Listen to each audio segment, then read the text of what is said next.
teu amigo passa semana que vem de novo.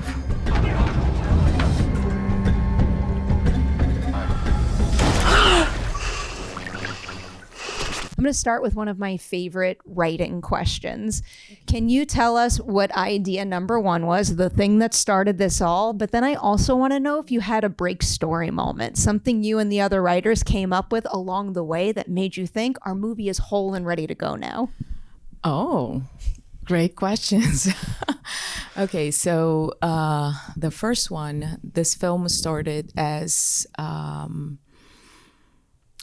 a desire of mine to give voice to women and girls who are silenced every day. And it started around a little more than 10 years ago when I heard for the first time what happened to these women and girls in Marajó Island, where the film takes place, all the sexual violence that happens there. And as a documentarist, my first impulse was, I have to tell this story. I need to shed light and maybe through cinema help bring transformation. So that's how Manas came about. And then when I started to think how to put this story together, how to make this film, I understood that it would be impossible for me to put women and girls in front of the camera and ask them to recount such traumatic experiences, because that would make them relive the trauma and, you know, just go through some more violence. And that's how fiction came, you know, very organically and naturally. And to me, the only way possible to tell this story without inflicting more violence. So then your second question. I mean, you kind of got a little of both in there. I did. But also if you all had some sort of break story moment. We did. In the beginning of the development of the script, we had like Marcielle's story and Delegada, police officer Areta. They were like going parallel. In the very beginning, I mean, really early thoughts of it. And then I understood, because I really wanted with this film to bring the spectator close to this girl and to create empathy. And for me, it was really important that you felt what she was feeling and you got into her heart and soul. So early on, we understood that the way that we thought we could do that was if you saw the story through her eyes. So she became a sole absolute protagonist, and that was a shift. And also at the ending, that was a big one. Well, now I gotta follow. I love how I'm just jumping to the ending. How did the ending change? I did have a question about your final shot in the movie, which is just like, it's stunning, and it makes sure that this whole experience lingers beautifully. Yeah, thank you. Also, I mean, in the third, until the third treatment, the ending was open. She would, you know, run away from home and you would not know what was going to happen to her. But just as we kept going back to Marajó Island and doing the research and, you know, just going deep inside the psychology of trauma and understanding what happened to those women and girls and how complex this whole reality is, and how hard it is for those women, especially in that region, to ask for help. You know, it is for us here. Imagine for them. And then that's the only way she can break the cycle. So yeah, the killing of the father marked a very, very strong and important change, and just in the development of the story. I want to follow up on something you brought up a couple of times, that you started working on this 10 years ago. And I know a pretty significant amount of research went into this film, but of course you only have an hour and 40 minutes of storytelling for us. So it was making me wonder, can you walk us through the process of paring down all the research you did and maybe figuring out what to focus on to have a specific story, but while also making sure your film spoke to like a wider issue? Exactly. Yes. I think it was all about understanding this girl's trajectory and what she went through. I mean, a lot of the research was really going deep into the reality of every single one of the family and how the violences affect everyone, the mother, the father, the sister, Marcielle, her friends. And I wanted to create very complex characters, and I wanted the story to be very authentic to what really happened. So I was obsessed with the research, and Manas is made and constructed with a collection of stories that were told to me and that I encountered throughout this 8 years. So and part of also of our great challenge was that from the beginning, I think an important principle of the film was how to tell this story without showing violence explicitly.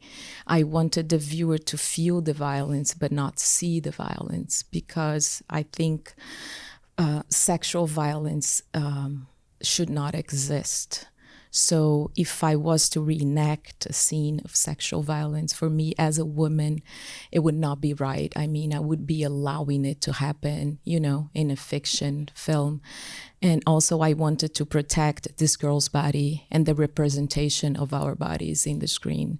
So those were like founding principles of writing the script and developing the story. I appreciate that choice.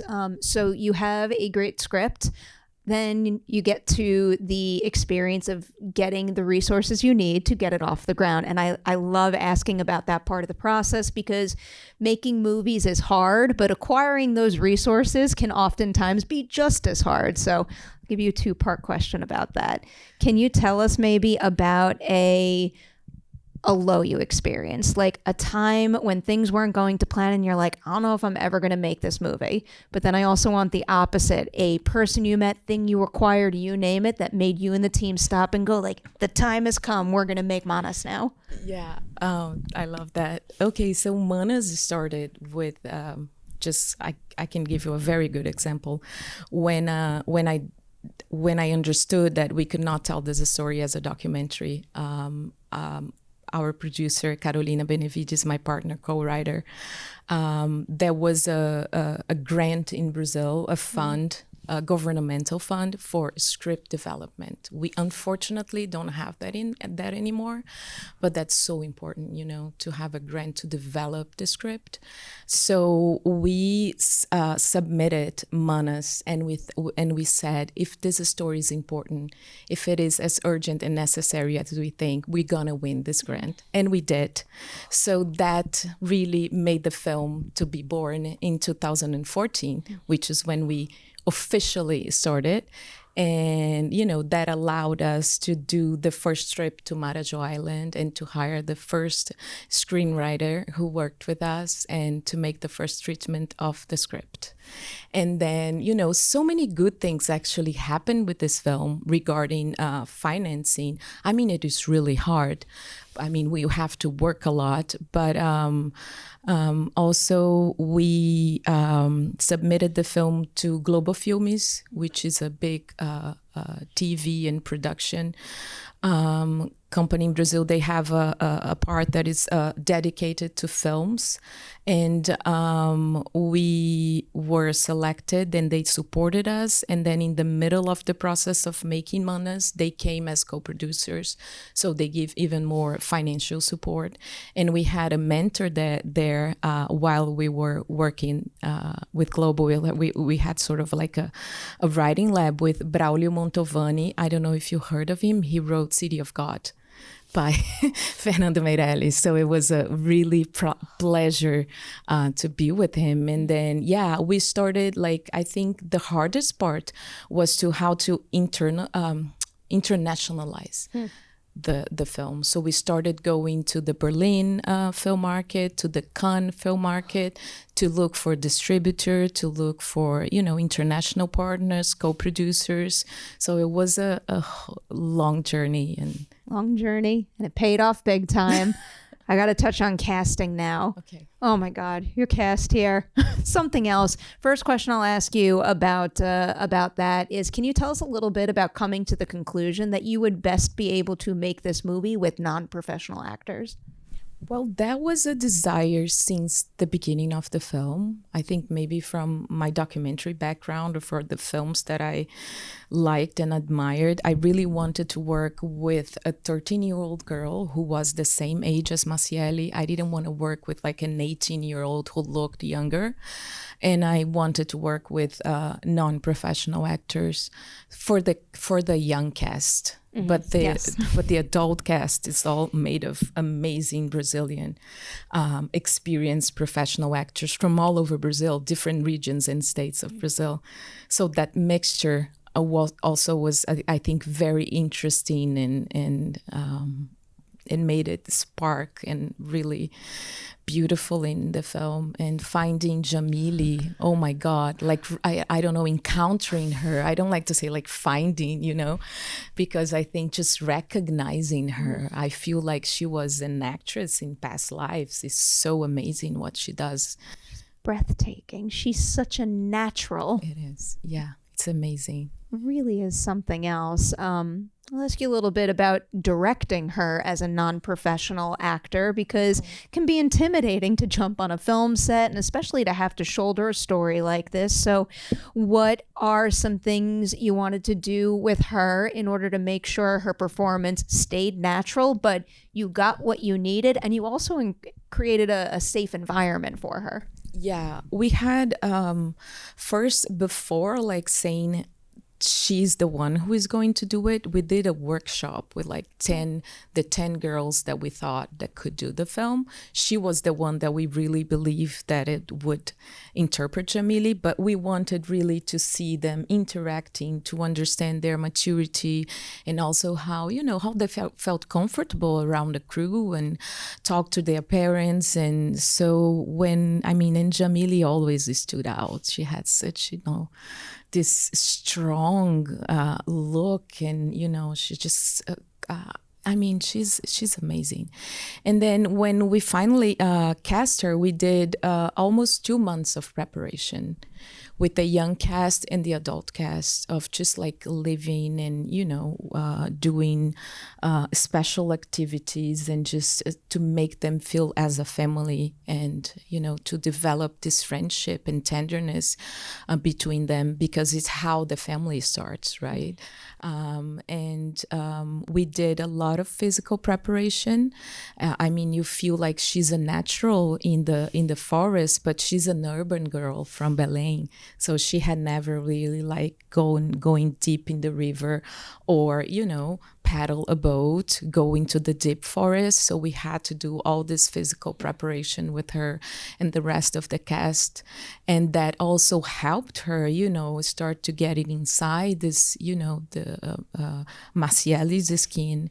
And as I said about the violence, trying to create a safe environment, not only for the crew, but especially for the actors, was very, very important for me. And considering the young cast, Jamile had 13 years old at the time. So I wanted to do that, making sure that she was taken care of, and I would preserve her psychological health, because it's such a hard film, hard reality. And what I did was I never showed the script to the young cast. I didn't want them to read those words and to internalize what really was happening to their characters. So what we did was, she knew she was portraying a girl who was sexually abused by her father and, sexually exploited at the barges. But she didn't know exactly what was going to happen in every scene. I did not direct her in a way as if I was saying, in this scene in the forest, Marcílio is the scene that he's going to abuse you for the first time. I never used those words. So I tried to, do it in a symbolic, very healthy way.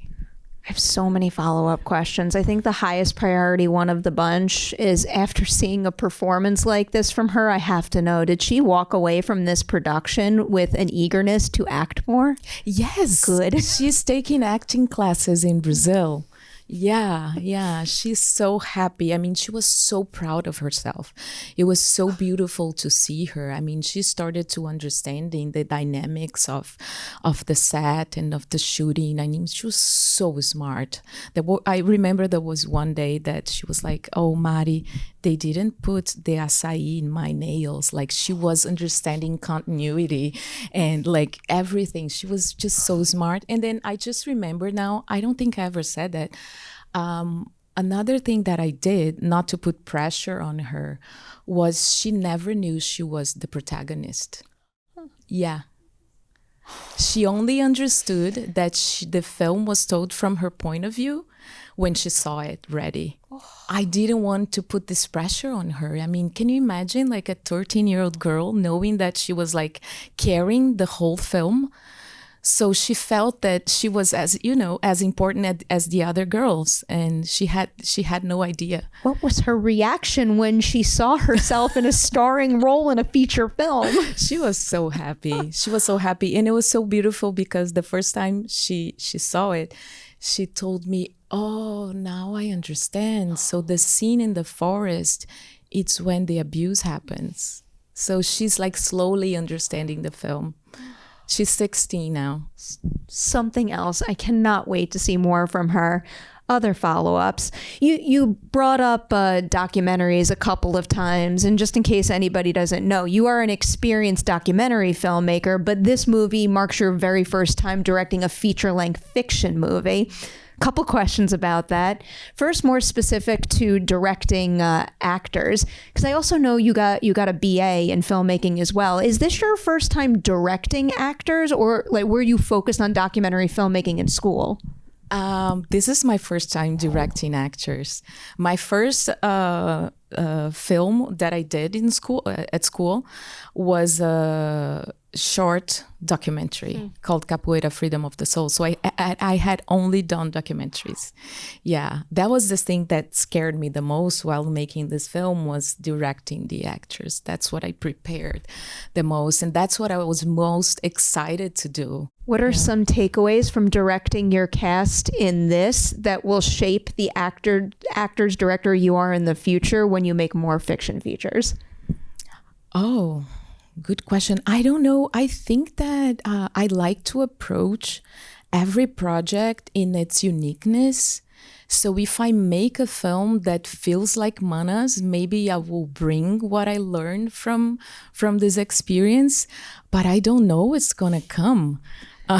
The next time you direct a fiction feature, we'll do a collider screening. And then I'm going to revisit this question. I'm going to ask some of the tools you used. I'm looking forward to knowing that. But mainly, I think just, we did a very intimate and,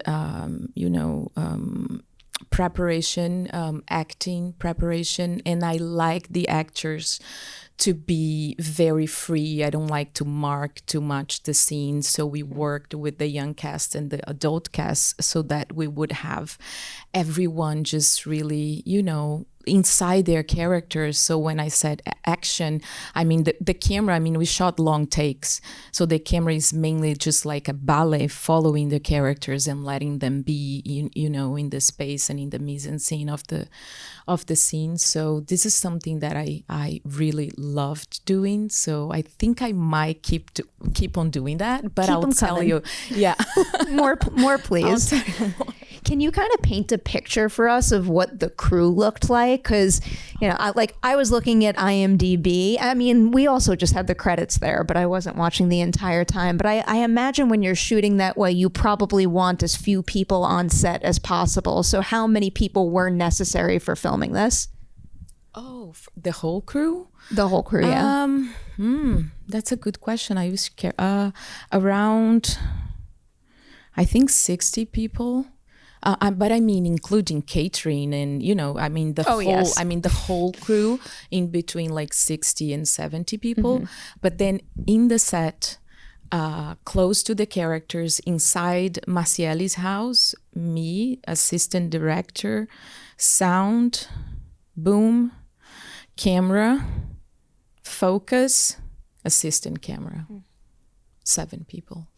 And yeah, and I was close. One thing that I love, I don't like to be like in the monitor far away from the scene. I was really close to my DP Pierre, who is amazing, and we're just like breathing and with the characters and with the actors. So yeah.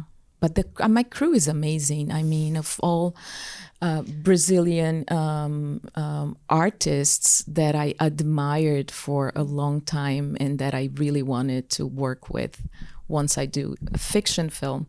So I was very lucky to work with people that were very experienced and brilliant and that I admired.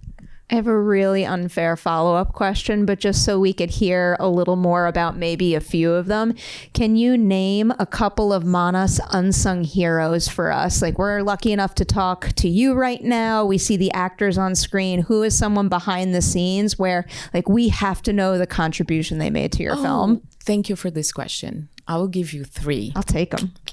Carolina Benevides, my producer, the heart and soul of this film with me. And producer and co-writer, and 2 people who it would be impossible to make this film without them. Sister Irmã Henriqueta Cavalcante and Officer Delegado Rodrigo Amorim, who inspired the character of Police Officer Areta. And these 2 people, they are really like heroes. They fight against sexual violence in the Amazon region, especially in Marajó. The scene at the boat, in the barge, the raid scene was inspired by a real one that Rodrigo did. The first time that anyone really tried to stop the sexual exploitation in the barges. And these 2 people received me in Marajó and, took me through the Tajapuru River into the communities and to talk to social assistants, psychologists, and people that work in the protective systems, helping those girls and women. And they were fundamental for the research and also for making sure that the film was as authentic as it needed to be. Like, we were checking with them everything. Does it happen like that? Do you think this is truthful? Would this girl react like that? So yeah. Yes. Always here to shout out people like that on the set. All right, I'm going to turn it to the audience now. Do we have any question? I might have something to give to the first person. I've been sitting on it. Does anybody want to ask? Okay. I got that hand right in the middle there. We'll come to you after. I noticed that the film really doesn't have a score. Was that intentional? Yay, thank you for this question. I love it. Yes, it was intentional. It was intentional from this. I mean, during writing of the film, I could never hear music in the scenes. I mean, it's such a hard reality, and I could never hear music like in a traditional score. We have the diegetic music that happens, in the bar. And also I wanted the sound of the film to be like a really immersive sensorial experience. So I believe the music of the film is her heartbeat and the sound of the forest. And on that note, the film starts very realistic, the sound. Still when the film is starting in the black and in the first credits, just to immerse the viewer in this environment and in her reality and in her world, but in a way that it's very realistic and naturalistic. And as the violences start to happen, the sound becomes more psychological and you start to hear things through her perspective. Thank you for your question. We got a t-shirt for you after. So when we wrap up, come on up here. A Mana's t-shirt. Yeah. It's very cool. Thank you for bringing this. We had another question right here. Congratulations, first of all, on an extraordinary film. Thank you. And I want to also comment that you made some very good choices with how you directed the film and how you described how you didn't let the young cast know what was really happening until they actually saw the film. But I did want to ask you about, from the time you did the film up until now, have you heard or followed up to see how things are going in that region in terms of the the violence now compared to maybe some years ago? Yeah. Unfortunately, the violence there, as you know, everywhere in the world, it's still going on. But we are creating a lot of noise in Brazil. And one thing that is happening now, and it will take part the whole of next year, is that we are starting a social circuit of the film, of exhibitions, and we're bringing the film to Marajó Island, and we're going to do a lot of screenings in the communities and bringing social assistants and psychologists, you know, to do the screenings and talk to these women and girls to help her. So, I mean, as this film start with the intention of bringing light and maybe change, so it's an important path of this film that we are here talking about it. And, you know, this message is spreading across, because we know that violence against women doesn't happen only in Brazil, it's in all over the world, unfortunately.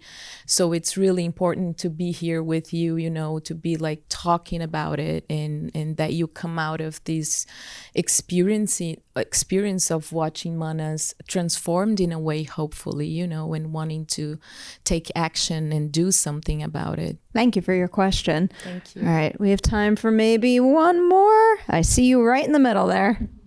Hi, that was a really beautiful film. Thank you so much. Thank you. I do want to ask, considering there's so many enabling people in the film that, you know, enable that type of violence against the girls, in your field research, because I Googled it, but like, I saw that, you know, you did about like a decade's worth of research. Did you find that it was very common for like people to enable this behavior? Like, was that actually like something that you found when you were like speaking to the victims or survivors?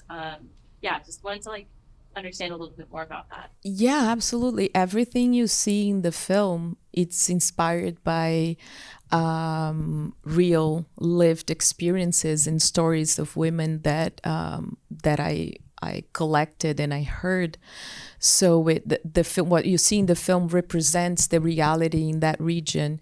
And I think the character of the mother, Daniele, she really symbolizes, you know, she's the symbol of the cycle of abuse that goes through generation, and a woman that feels entrapped, and, you know, she has no strength and courage to break the silence because she has lived that. And what I encountered there was many of the women who felt as if this was the only way possible of living, the only reality possible, because they saw their mother going through, they saw, you know, they know their grandmother went through, their sister, their, you know, their cousins. So unfortunately, yeah, it is. And then you see there's the character of Jaci, in the vending shop, that she tells her, you know, this is, you know, happens to every girl here. And yeah, One of the most unfortunately, crushing yes. moments. I will end with one of my personal favorite questions to end on, just because, like, I love film. I love filmmaking, but making movies is very hard. And also, again, like the subject matter is quite heavy, but I do like highlighting the moments of joy we experience while making these films and telling these stories. So can you wrap us up by singling out the moment of making Manas that brought you the most joy as an artist? Oh, wow. I mean, the whole process of making this film brought me so much joy, as it brought me also so much maturity and learning how to deal with such a hard thing. I mean, and the harder I researched and the shattered I was, the stronger I got. Mm-hmm. And more certain I was that I had to tell this story. So, like, I can tell you, like, everyone in the crew who participated in this film, they were so, committed. They felt like a mission and a purpose to tell this story. So the whole process was so magical to do it, really. I feel blessed to have been able to to do this, and as a woman to tell a story from a female perspective, and you know, to honor us and our stories and our bodies and the representation of femininity. Beautiful answer. Thank you. Thank you so much for being here tonight and You're the sharing your best. experience. Congratulations.